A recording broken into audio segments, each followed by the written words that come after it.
தலைவா வணக்கம். தலைவா வணக்கம். தலைவா பன்னிக்காவில் வந்திருக்கேன் தலைவா. சரியா, இதான் நம்ம வயல்காடு. சரியா, பன்னிக்காவில் வந்திருக்கேன். ஆமாம், அந்த உட்காந்துருக்கேன், குச்சியில் உட்காந்துருக்கேன். சரியா, என்ன செய்ய, கிழங்கு போட்டிருக்கேன். ஒரு 1.25 ஏக்கர் கிழங்கு போட்டிருக்கேன். கிழங்கு எடுக்கணும். சரியா, அதனால தான் நான் இங்கே வந்து உட்காந்துருக்கேன். ஆமாம், பன்னி ஃபுல்லாக நைட்டு ஃபுல்லாக முன்னிட்டு போயிடும். ஃபாரஸ்ட்டுக்காரங்க அதெல்லாம் கண்டுக்கிட மாட்டேங்க. என்ன செய்ய, எல்லோரும் நம்ம சொந்தக்காரனாக போயிட்டான். வேலை பார்க்க முடியல, நம்ம சொந்தக்காரன் ஃபாரஸ்ட்டில். யாரும் எதுவும் சொல்லவும் முடியாது.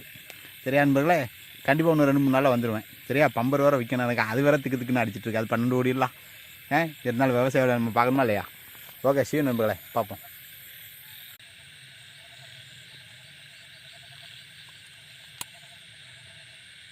தலைவா பார்த்தீங்களா, பன்னிக்காவலுக்கு பத்து கிடக்கா நைட்டு நேரத்தில்.